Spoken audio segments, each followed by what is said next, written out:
Bonjour et bienvenue dans le canapé de Pi.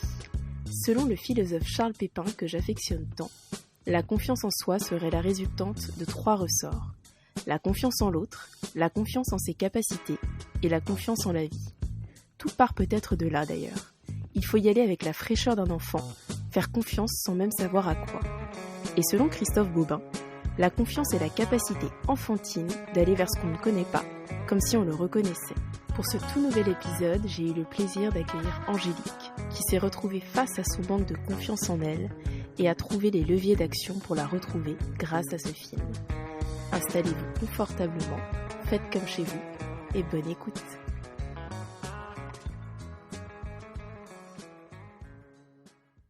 Salut Angélique, comment ça va ? Bah écoute, ça va super. En ce moment, j'ai un peu la tête dans le guidon parce que j'ai pas mal de projets, mais sinon ça va super. Et toi, comment tu vas ? Bah écoute, super bien. Je reviens des États-Unis, il fait un petit peu froid, mais ça va. Et puis un grand plaisir de pouvoir échanger avec toi aujourd'hui. Ouais. Alors, est-ce que tu peux te présenter ? Alors, moi, c'est Angélique, j'ai 24 ans. Je suis coach en confiance en soi depuis environ 1 an et demi. Et du coup, j'aide les personnes, en particulier les femmes, à développer leur confiance en elles, à se sentir mieux dans leur peau, à vraiment travailler sur leur mindset parce que c'est quand même une partie importante de la vie. Surtout la confiance en soi, c'est une partie importante, que ce soit au niveau pro, au niveau perso, on en a vraiment besoin. Je suis aussi l'auteur du livre Direction Confiance en soi qui est sorti fin septembre. Donc voilà, je suis coach et je suis aussi auteur. Ok, super. Du coup, on va rentrer dans le vif du sujet. Ouais. Et quel a été donc le film ou la série qui a eu un impact dans ta vie ? Alors, le film, il est sur Netflix, s'appelle I Feel Pretty. Alors, mon anglais n'est pas ouf, mais en français, ça veut dire moi belle et jolie. Ok. Est-ce que tu peux nous faire un petit peu un résumé pour les auditeurs et auditrices du film, pour celles et ceux qui ne l'auraient pas vu ? Alors, je vais essayer de faire un résumé sans spoiler. En gros, c'est une femme qui n'est pas du tout bien dans sa peau, qui se trouve trop grosse, qui ne se trouve pas belle, qui a vraiment pas confiance en elle. Justement, c'est bien dans le thème. Elle n'a pas du tout confiance en elle. Et en fait, un jour, elle va à la salle de sport et elle se cogne la tête. Et à partir de ce moment-là, elle a l'impression qu'elle est devenue belle. En fait, elle a toujours le même corps, sauf que elle, quand elle se voit dans le miroir, elle se voit mince, elle se voit magnifique. Et le fait de s'être cognée la tête, ça lui a tout changé. Donc c'est drôle, c'est super sympa de voir ça, de voir une nouvelle version d'elle-même, alors qu'en fait, elle n'a pas vraiment changé dans la réalité, elle est restée la même personne. Donc voilà, c'est une histoire assez sympa et vraiment très feel good. Si vous voulez un peu, en fait, si vous voulez un film sur la confiance en soi, sur du feel good et tout, franchement, je vous le conseille. Ouais, c'est porté par une super actrice, comédienne et humoriste, Amy Schumer, qu'on peut retrouver dans d'autres comédies ou... c'est un super film. Et alors déjà, est-ce que tu te souviens de la première fois que tu l'as vu ? Ça remonte à un petit moment quand même. Je m'en souviens pas exactement. Je pense que ça remonte à quelques années. Je sais plus quand est-ce qu'il est sorti, mais ça remonte à un petit moment, peut-être 2 ans, un truc comme ça. Ouais, et est-ce que tu peux nous en dire plus ? T'étais toute seule, comment t'as connu ce film ? Est-ce que tu l'as vu par hasard ? Est-ce que c'est l'affiche qui t'a attiré, le sujet ? Ok, alors oui, c'était plus par hasard. Je me rappelle, de mes souvenirs, j'étais seule. En général, ce genre de film, j'aime bien le regarder seule. C'est un petit moment que je m'accorde à moi-même, tu vois. Mais ouais, j'étais seule et ouais, c'était par hasard, en fait. J'étais sur Netflix, en train de chercher un film à regarder, tout, tu connais. J'étais en train d'hésiter entre plein de films, plein de séries. Et je sais pas, l'affiche et le résumé, moi, je regarde beaucoup les bandes annonces, les résumés. Et ça m'a beaucoup parlé parce que justement, c'était dans la période où j'étais un peu en transition, j'avais pas confiance en moi et je commençais à travailler sur la confiance en moi, tu vois. Donc, c'était dans cette période-là. Donc, c'était un sujet qui était tombé vraiment à pic. C'était un hasard, mais pas vraiment un hasard, tu vois, c'était tombé vraiment à pic. Donc, je me suis dit, écoute, pourquoi pas ? Et je l'adore. Et du coup, est-ce que tu peux nous dire les émotions que ça a provoqué chez toi ?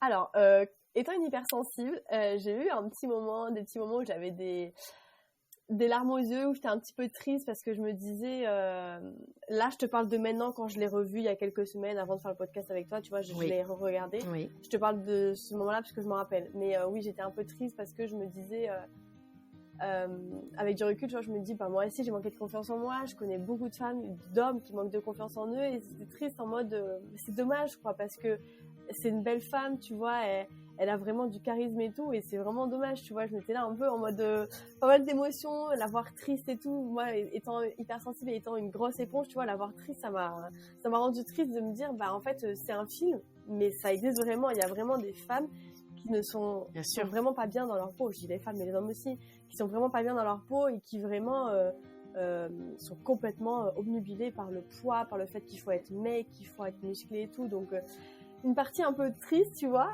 mais une partie aussi où j'étais heureuse quand je l'ai vue justement confiante, quand j'ai vu qu'elle était bien dans sa peau et tout, tu vois.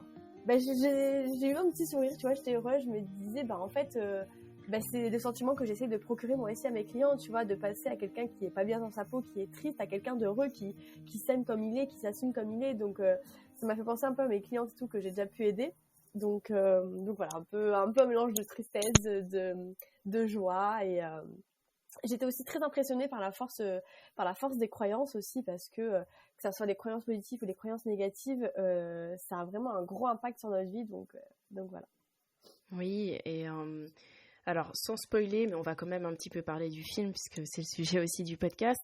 Ce qui, moi, m'a frappée, c'est aussi bien au début où, tu vois, elle a pas confiance en elle, elle a pas d'assurance, elle travaille quasiment, on a l'impression, dans un sous-sol. C'est un peu caricatural, mais c'est le cas. Et une fois qu'elle se cogne et qu'elle prend conscience, en fait, peut-être de sa valeur, en tout cas, on a l'impression que c'est complètement une autre personne. Alors que, enfin, moi, c'est ça qui m'a frappée, parce que je l'avais déjà vu aussi une fois, mais là, en le regardant une deuxième fois, c'est ça qui m'a frappée, c'est qu'on a l'impression qu'en changeant d'attitude et en ayant plus d'assurance, on a l'impression que c'est complètement une autre personne, alors que ses vêtements sont les mêmes, son physique n'a pas changé, elle n'a pas perdu de poids, ou en tout cas, elle n'en a pas pris. Enfin, voilà, c'est exactement la même chose, et juste en changeant son attitude, on voit qu'aussi l'attitude des personnes qui l'entourent, aussi bien dans sa vie professionnelle qu'avec ses amis, ça change complètement. Et il y a une scène qui m'a particulièrement frappée. Alors, il y en a deux, mais pour des raisons différentes. La première, c'est celle où, en fait, elle fait le concours de beauté avec son petit ami. Et là, contre toute attente, justement, même son petit ami est beaucoup plus gêné qu'elle, on sent que lui-même, il porte aussi les injonctions qu'elle a pu porter, et on voit avec quelle assurance elle a, et en fait elle a tellement d'aplomb et d'assurance qu'elle emporte le public avec elle, en fait. Ouais, c'est vrai que j'ai adoré cette scène, et c'est vrai qu'au-delà d'avoir changé son attitude, elle a aussi changé son mindset, en fait, indirectement elle a changé son mindset, et c'est là aussi que commence la confiance en soi, c'est dans le mindset, c'est dans le mental. En fait, en changeant ses croyances, en passant d'une croyance à je suis pas belle, je suis grosse et tout, de passer de ça à des croyances plus positives, en mode je suis belle, je mérite d'être aimée, j'ai confiance en moi et tout, tu vois que son attitude a totalement changé. Et j'avoue que oui, la scène du concours m'a énormément marquée, parce que c'est vrai que tout le monde autour était en mode parce que à côté d'elle, il y avait des meufs hyper parfaites, entre guillemets, hyper minces, grosses seins, grosses fesses et tout. Et elle rentrait pas dans les codes, entre guillemets. Je dis bien entre guillemets parce qu'il n'y a pas de code, il n'y a pas de... Voilà. Oui, dans les injonctions. Et le fait qu'elle soit à l'aise, même les gens autour d'elle comprenaient pas, tu vois, c'est là en mode, mais what? Mais ouais, c'était impressionnant, ouais. Et ce qui m'a frappée aussi, alors là c'est justement une autre scène avec deux actrices, enfin les deux actrices principales, enfin deux autres, et notamment donc Émilie Ratajkowski, désolée si j'écorche son nom. Il y a une scène où justement elle pleure parce qu'elle vient de se faire larguer par son mec, et il y a Amy Schumer qui lui dit mais comment c'est possible que toi tu te sentes pas bien dans ta peau et que parfois t'as pas confiance en toi.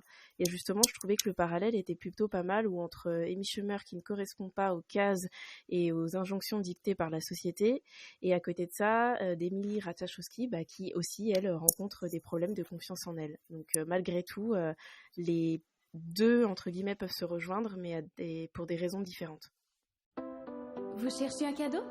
Non, je magasine pour moi.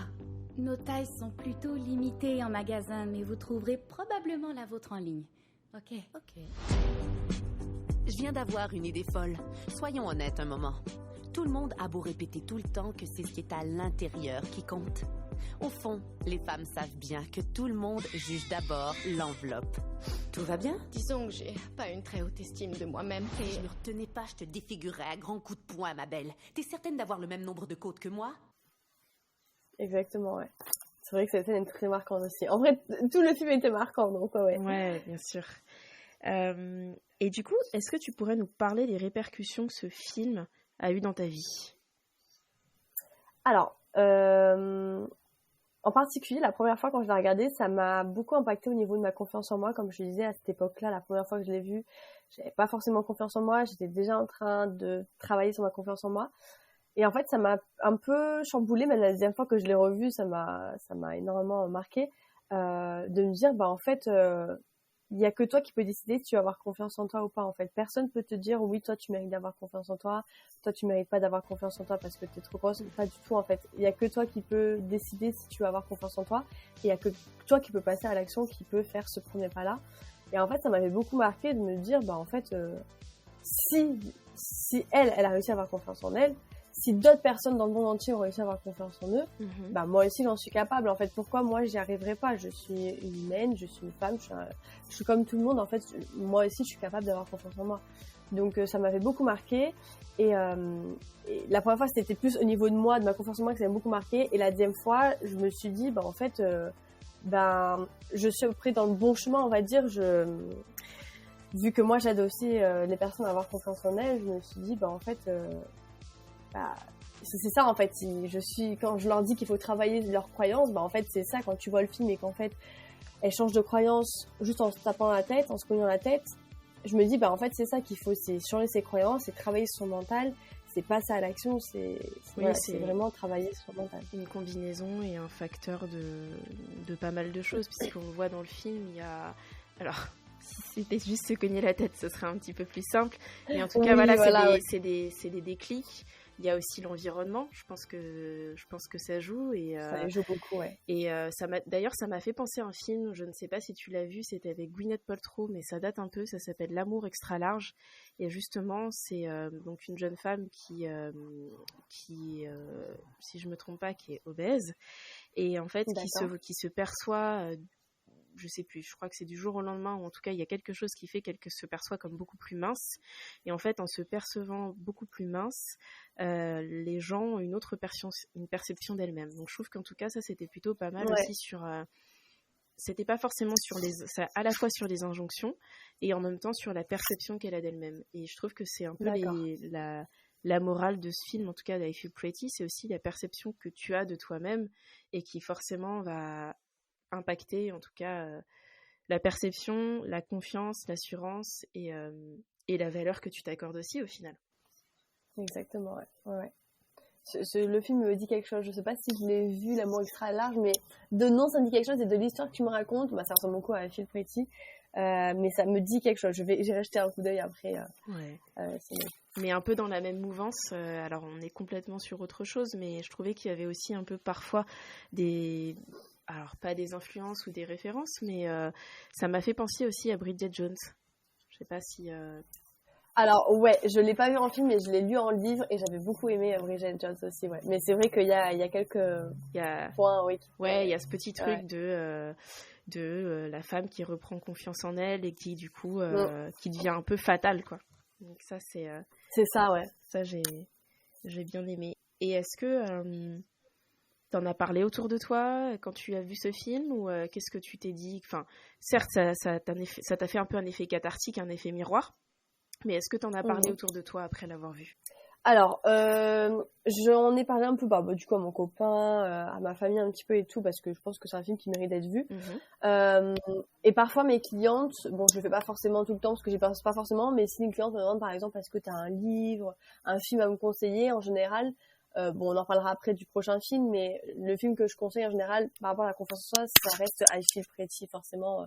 Si on me demande un conseil, c'est un des premiers films que je recommanderais. D'accord. Et justement, tu parlais de ta vie professionnelle, sur le fait que tu accompagnes des personnes à reprendre confiance en elles, puisque j'ai envie de dire plutôt reprendre que avoir. est-ce que c'est ce film qui t'a fait un déclic et tu t'es dit j'ai envie de... Voilà, c'est ce film qui a eu un impact sur ta vie professionnelle ou pas du tout? Alors non, pas vraiment. Ça, c'est plus au niveau perso, le fait d'avoir développé ma confiance en moi, d'avoir travaillé sur moi et d'avoir connu le métier de coach de vie via aussi les personnes qu'on peut voir sur les réseaux sociaux comme Chloé Bloom. Mais le film en soi, il a peut-être un peu confirmé le fait que c'est ça que je voulais faire, mais c'est pas ça qui a déclenché le fait que je voulais être coach en confiance en soi. Est-ce que tu veux nous parler justement ce qui a déclenché Tu peux nous en parler ou pas du tout? Bien sûr. En fait, c'est simple. C'est un peu comme tout le monde. J'ai jamais vraiment eu confiance en moi. Même quand j'étais petite, j'avais pas vraiment confiance en moi. Et en 2017, j'ai vécu une année qui a été assez compliquée pour moi. Rupture amoureuse avec mon premier amour.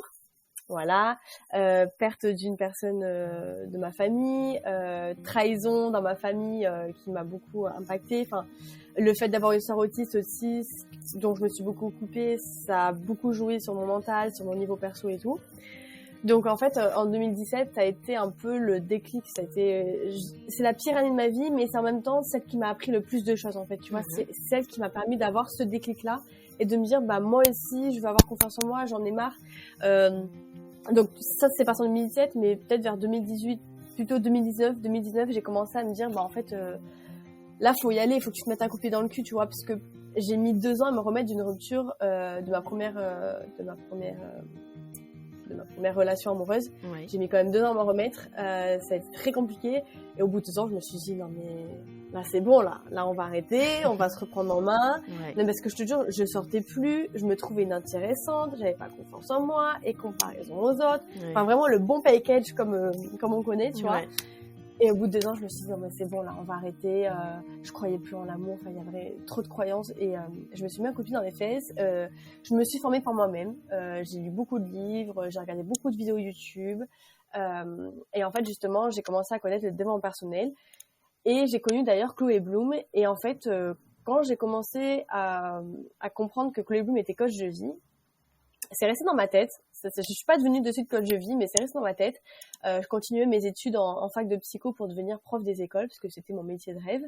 D'accord. Et au final, à la dernière année, donc en 2021, à ma dernière année de fac de psycho, vraiment juste avant les derniers partiels, vraiment à la fin de l'année, vers février, janvier-février, j'ai commencé à me poser des questions, à me dire, mais en fait, la prof des écoles, c'est pas comme je l'imaginais, tu vois. J'ai fait des centres aérés, j'ai fait des stages en maternelle et c'est pas du tout comme je l'imaginais. C'est beaucoup de charge mentale et physique. Enfin, c'est vraiment pas le métier que j'imaginais, le métier que je voulais faire. Ouais, une petite Et en déception. fait, une petite déception, c'est ça. Et ça a tout remis en question dans ma vie. Okay. Et du coup, j'ai fait une grosse introspection, j'ai commencé à tout remettre en question et tout. Je me suis dit, bon, je finis mon année de psycho. Et entre-temps, du coup, je me suis lancée en tant que coach de vie. Et particulièrement coach en confiance en soi parce que, justement, ayant moi-même manqué de confiance en moi, je sais comment faire et je sais aussi à quel point c'est douloureux de manquer de confiance en soi. Bien sûr. À quel point ça peut gâcher une vie, à quel point, oui, ça peut vraiment gâcher une vie, en fait. Si tu prends pas en main, si tu fais rien pour développer ta confiance en toi, ça peut vraiment gâcher ta vie. Tu peux rater des opportunités professionnelles, des opportunités personnelles. Bien sûr.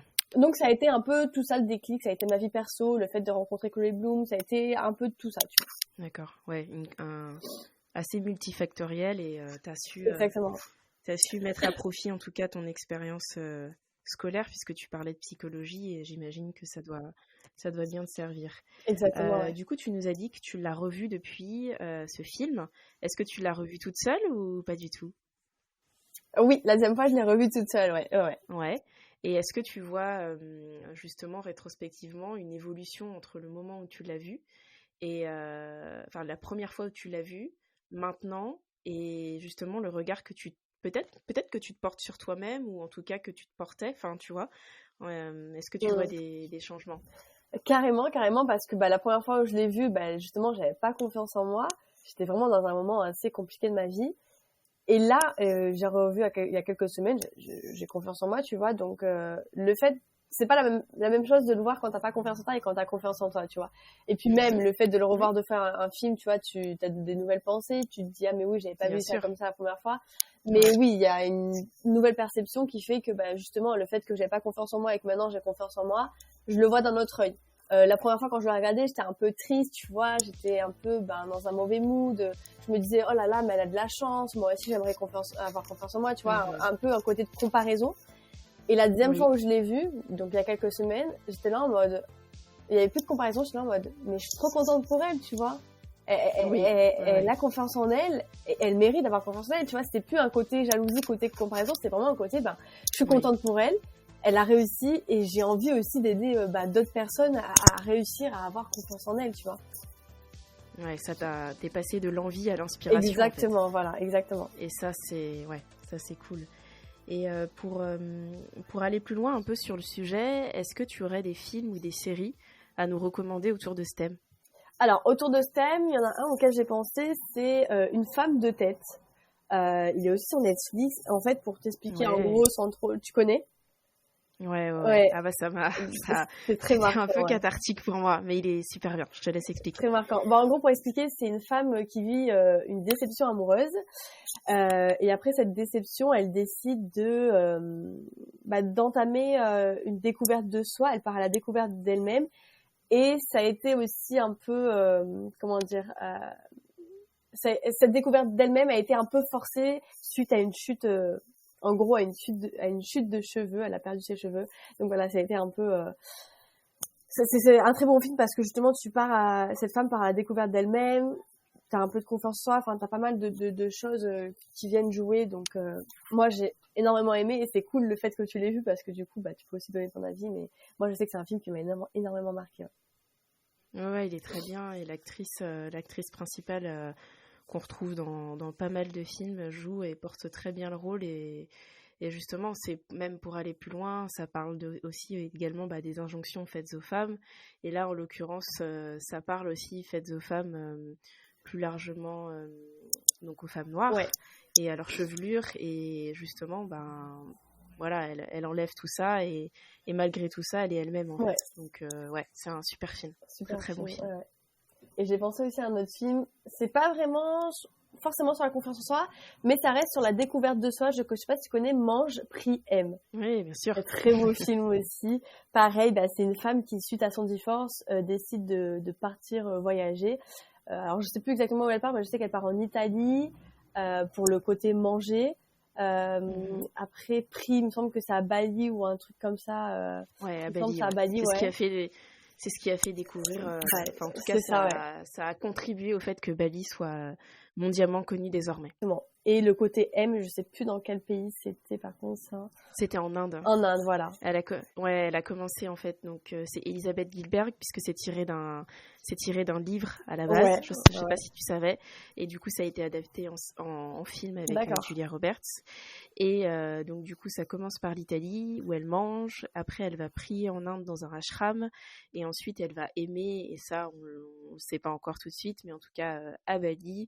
Et c'est un très beau film, où tu vois, pareil, elle part à la découverte d'elle-même, elle se retrouve seule avec elle-même aussi, parce qu'au final, elle était avec son mari, tout allait à peu près bien, au final, divorce, et du coup, tu te retrouves seule avec toi-même, tu pars à la découverte de toi-même, donc c'est un très beau film.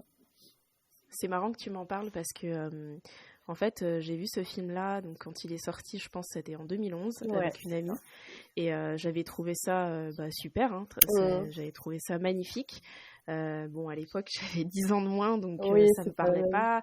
Ça me parlait, en tout cas, c'était plus le côté voyage qui me parlait en tant que tel. En 2016, en fait, j'ai fait un voyage pendant à peu près 5 mois et je suis partie à Bali et en Inde. Voilà. Donc je pensais beaucoup en tout cas à ce livre et à ce film quand j'y suis allée. Et là, juste avant avant de faire mon voyage aux États-Unis avec une amie, j'ai regardé ce film.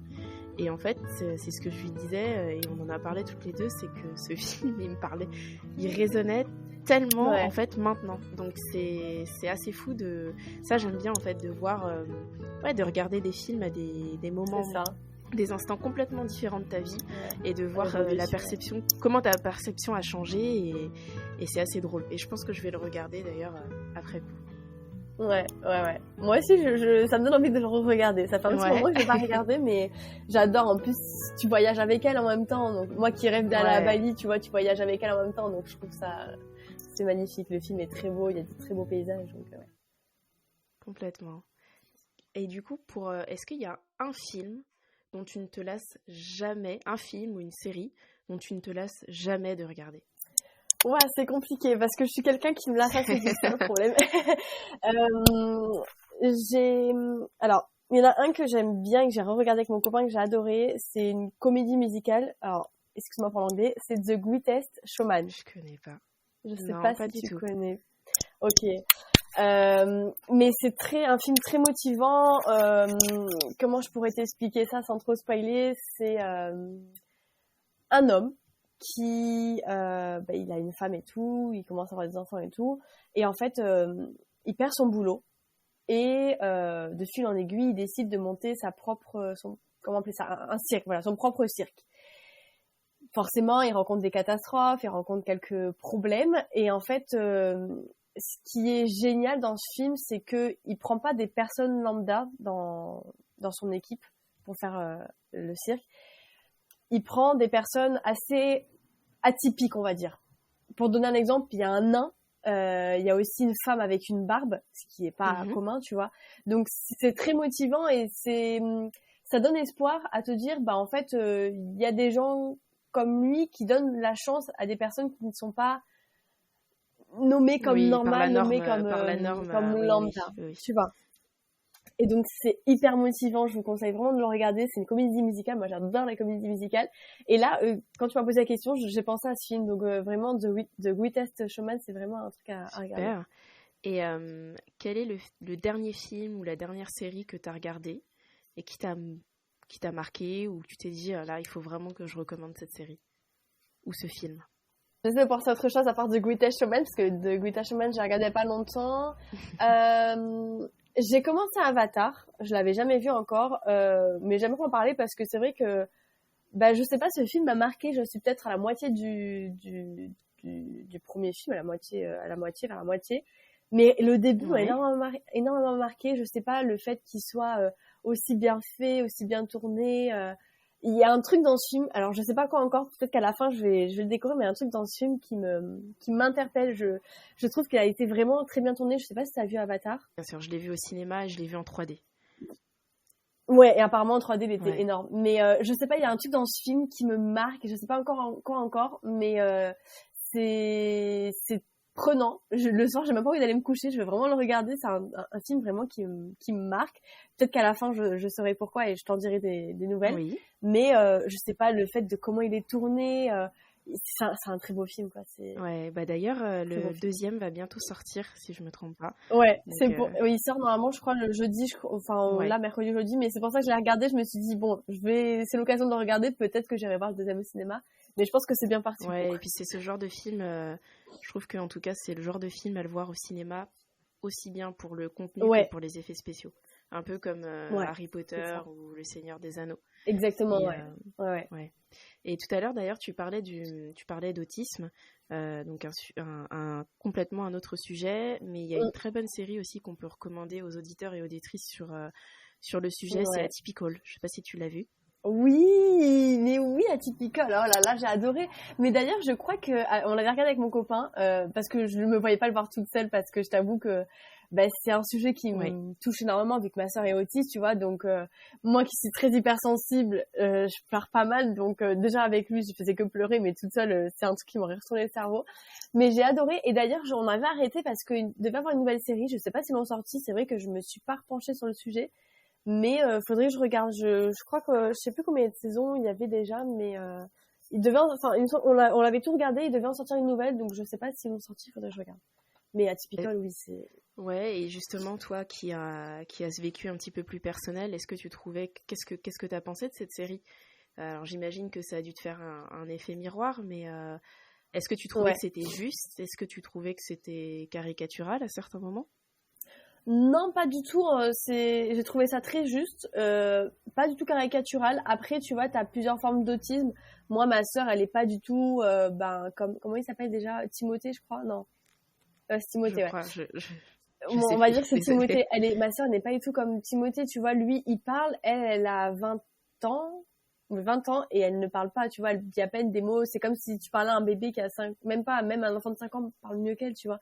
Donc, t'as vraiment différents types de degrés d'autisme. Donc, il y a des trucs où forcément j'ai reconnu ma sœur, mais d'autres non. Par exemple, quand il parle, quand il travaille, lui il travaille, ma sœur ne travaille pas. Elle est vraiment pas du tout autonome. Donc, elle est dépendante, elle est pas indépendante, donc c'est très compliqué. Mais oui, il y a beaucoup de choses où, par exemple, la musique, tout ça, ils adorent la musique, ils adorent l'eau. Enfin, il y a beaucoup de choses, oui, où j'ai reconnu ma sœur. Oui.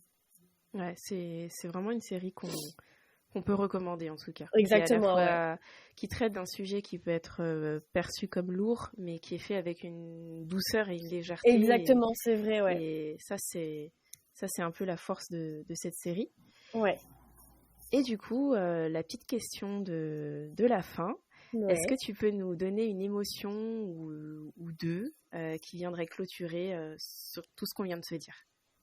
Je dirais de la joie, enfin heureuse, tout ce que tu veux, je me sens très bien parce que je suis contente de pouvoir d'avoir pu partager avec toi et aussi d'avoir pu partager avec les auditeurs et les auditrices.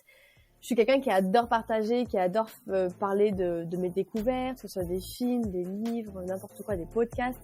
Et le fait d'avoir pu échanger, un échange très doux, un échange très sympathique avec toi, je suis contente d'avoir pu partager, qu'on ait pu partager nos connaissances, nos films, tout ça. Donc, c'était un moment très agréable pour moi.